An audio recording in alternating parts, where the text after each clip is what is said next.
moving towards the end of The Sentiment of Rationality by William James in The Will to Believe and Other Essays in Popular Philosophy, let's see if I can set the stage, review some things step by step, and bring us in an orderly fashion to where we are in the text. When I know that this tea is unfortunately room temperature, I know it by subjective experience. That's how we know the facts. We know them by our subjective experiences. So how do you know whether a belief is rational? I don't believe we're abandoning objective criteria for rationality here. I think what James is talking about is rationality is an objective characteristic of a belief, or of a set of beliefs, or of a way of believing, a way of thinking about the world. How do you know, though, whether a belief is rational? You know by a subjective experience, much like we know most other objective facts, or rather all of them. What sort of subjective experience allows us to know that a belief is rational? That subjective experience is what James calls the sentiment of rationality. What is the sentiment of rationality? It's a feeling of satisfaction with our beliefs. A feeling like they do explain things. A feeling like there's not much else to explain. And it's also a feeling of unobstructed free belief. A feeling of our thoughts being able to move freely. How do you produce freedom of thought? Not in the political sense, freedom of speech, that sort of thing. No, not that. How do you produce a situation where our thoughts flow unobstructed by the idea that they just don't fit in reality? How do you achieve that? Well, you can achieve it in the theoretical way that many people have tried, especially philosophers, such as the Hegelians, who say all that is a manifestation of the spirit that is coming to understand itself in the Hegelian process theology. This is an attempt to come up with a theoretical simplification of reality. And James says, well, it's very good on simplicity, on parsimony, on Occam's razor, on giving a simple picture of things. That's good. That's great. This strategy of trying to produce a satisfactory belief about the world and achieve unobstructed thought is very successful as far as the priority of simplicity goes.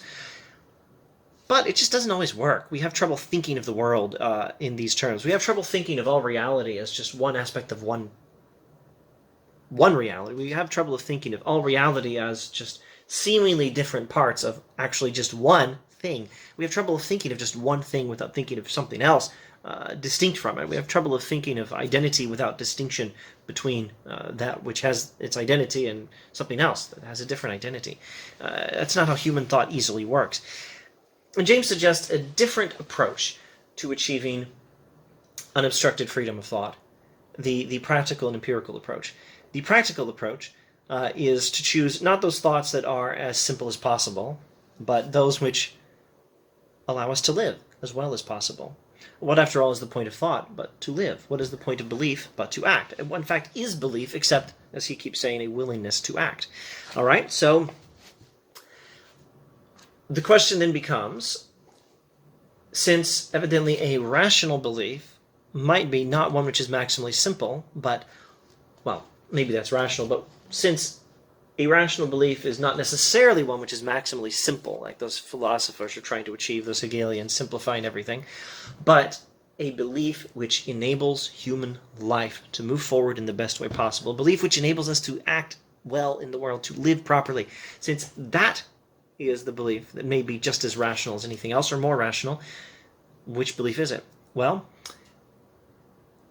it ought to be consistent with what we know so far, so it shouldn't be inconsistent with science in particular. But that leaves us this question: what about religion? What about the belief that there is some higher region of reality in reference to which the lower regions of reality we experience are to be evaluated? What about the belief that there's some higher power working things out? Are we permitted this belief? Not legally, but morally and epistemologically. Is it a responsible belief? Well, it is if it's rational. And it's rational if it's consistent with the known facts, which James says it is. And if it also enables us to think freely. And maybe the best way to enable free thought is to enable us to live. So does this religious perspective enable life? Does it enable a good life? And James thinks it does. So what have I left out? I'm trying to set the stage for where he's going to go next. Hang on, let me pause and try to remember. Got it. There is one thing I left out as I'm trying to set the stage for a full 5 minutes so far. Set the stage for where we are in the text now. The one thing I think I left out was the point that this religion, maybe 2 or 3 points, this religious perspective involves faith. It involves a willingness to believe in and accordingly act on something where it's still possible to doubt. And this faith is not in any conflict with the scientific perspective. In fact, the scientific perspective presumes faith in the uniformity of nature in particular, faith that the future will resemble the past, faith that the same fundamental laws of physics are always in operation, faith that regions of reality we have not yet experienced will resemble those we have. Science has faith as well, so there's no point contrasting science with religion on that point. The question is whether this is a proper faith, this religious faith we're talking about. And James suggests that some facts create their own verification. Indeed, some facts create their own truth, as with the example of getting lost in the mountains and having to take a terrible leap over some crevasse in a desperate attempt to survive, and being physically able to do it, but only able psychologically to achieve it if you believe you can. And here the belief that you can is what enables you to do it. It's what creates the truth of the very belief that the belief is, because the belief affects our behavior affects that region of reality with which the belief is concerned. So the religious question in James' mind is the question whether there is not some region of reality which is beyond what science alone can, at least so far, study, which might be such that our behavior has an effect on it. And since that's the question, isn't it possible that our belief might create its own verification? Now, as he says so eloquently in The Will to Believe, the first essay in this book, a rule which tells you to only believe that which you already have evidence for is a rule which would tell you that you cannot believe a particular kind of truth. And that must be an irrational rule. It would be an irrational rule because it tells you not to believe a particular kind of truth, if that kind of truth is there. Now, the kind of truth we're talking about is a truth which can only be tested by believing it. So, the belief, I can make the jump, in this getting lost in the mountains example, that's a belief that you can only test by believing it. And it would be an irrational rule that tells you only believe what you already have evidence for, because the only kind of evidence that can come in for this kind of belief is the kind of evidence that happens after you choose to believe it. And the choice then becomes not, where does the evidence so far point? The choice becomes, what is the most responsible belief? What enables me to act well? What belief leads to the best outcome? Obviously, it's the belief that I can make the jump. That's what you should choose to believe. You may turn out to be wrong, but it's exactly the rational belief. It enables the right sort of freedom of thought that enables life, which is what rationality requires. Okay, so the religious question might be like this. Maybe this higher region of reality with which religion is concerned is a region with which we interact, that our behavior has some effect on. Maybe beliefs about it can make themselves come true. And at any rate, maybe our beliefs will create their own verification about the truth of themselves. And here's one way he expresses some aspects of this. Finally getting back to the text, after a long 9-minute overview of where we've been so far. This world is good, we must say, since it is what we make it, and we shall make it good. How can we exclude from the cognition of a truth a faith which is involved in the creation of the truth? So, what if the human need, the human wish, the human desire to believe that the world is good, the human desire to believe that the world can be made better, and the human desire to believe that our action can make the world better, what if that belief were indeed one whose truth is affected by whether we believe it? The belief creates its verification. The thought becomes literally father to the fact as the wish was father to the thought. We have a need to believe that we are living in a good world, and we have a need to believe that the world can be made better, particularly by our actions in the world. I have a need to believe that something I choose to do today, that is some good action that is aimed at making the world better, I have a need to believe that I can actually succeed in my attempts to make the world better with something I try to do today. So a rational belief is one which enables that. And is it consistent with the evidence? Well, it's possible that, just as he describes here, the final state of affairs that the belief is concerned with, the degree of goodness in the world, it's possible, in fact very likely, that that state of affairs will be affected by my behavior, and that my behavior is going to be affected by my belief. My belief that the world is ultimately good and can be made better partly through my action, that belief enables me to act and to make the world better. The belief creates its verification. This world is good, we must say, since it is what we make it. And if we choose to believe that the world is good, and choose to believe that we can make it better through our action, that is a belief. Paradigmatically rational because, well, it's not inconsistent with the evidence. And it enables by enabling the good life, it enables that freedom of thought which constitutes rationality, the sentiment of rationality. Let us now turn to the radical question of life, the question whether this be at bottom a moral or an unmoral universe, and see whether the method of faith may legitimately have a place there, is really the question of materialism. Is the world simply matter? Is the world a simple brute actuality, an existence de facto, about which the deepest thing that can be said is that it happens to be so? Or is the judgment of better or worse, of aught, as intimately pertinent to phenomena as the simple judgment is or is not? Are analyses of what is good correct, or simply analyses of what is? Materialists say that all there are physical facts. And the question of the value of the world is the question whether that is correct. Skipping a bit, it cannot then be said that the question, is this a moral world, is a meaningless and unverifiable question, because it deals with something non-phenomenal. Any question is full of meaning, to which, as here, contrary answers lead to contrary behavior, etc. The results of the action corroborate or refute the idea from which it flowed. So here, the verification of the theory which you may hold as to the objectively moral character of the world can consist only in this. The verification of a theory you might happen to have about the objectively moral character of the world, if you believe that there are objective facts about the morality of the world, the verification of your belief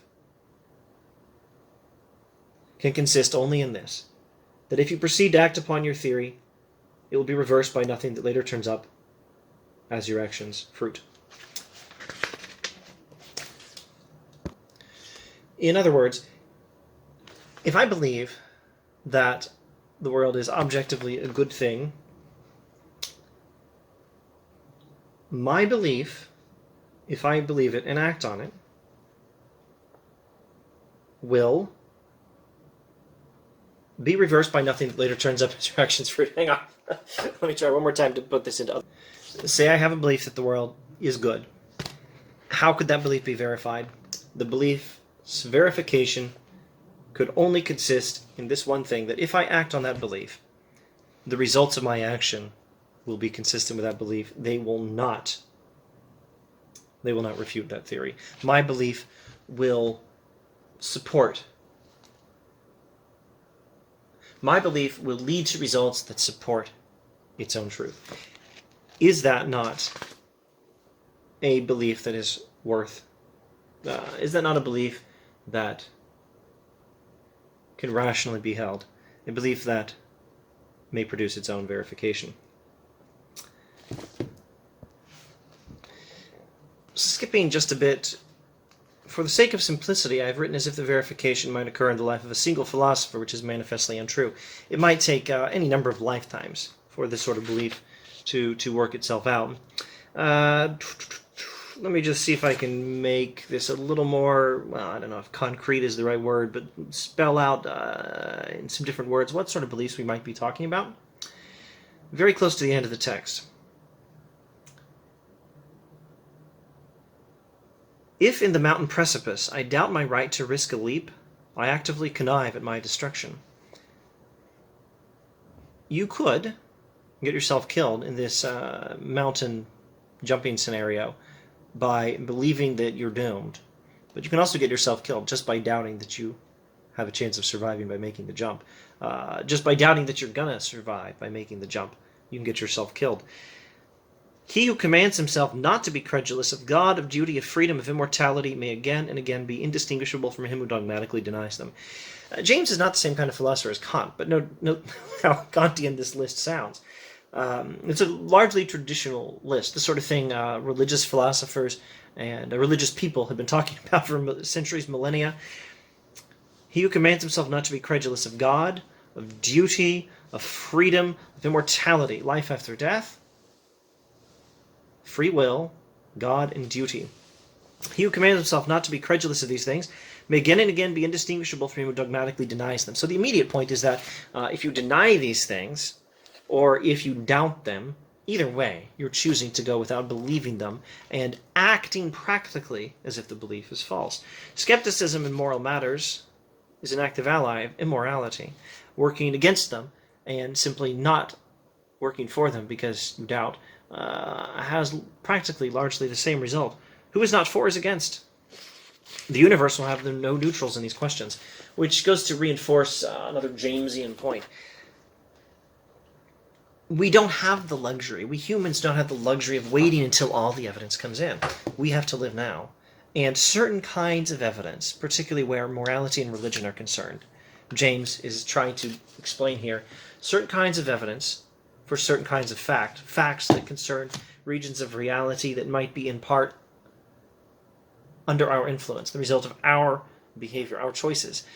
Certain kinds of evidence might come in only after we decide what to believe. So the choice is not what does the evidence so far say. The choice is what is so far consistent with the evidence and what leads to the better results. And the sentiment of rationality can be produced just as well by a religious belief that enables action towards those results as by religious disbelief or sheer religious skepticism, believing nothing at all. And you have an urgent need to decide because you have a need to live. So it's permissible, with all these things taken in mind, it's totally permissible to put in your lot with the religious side of the question. Thus says William James.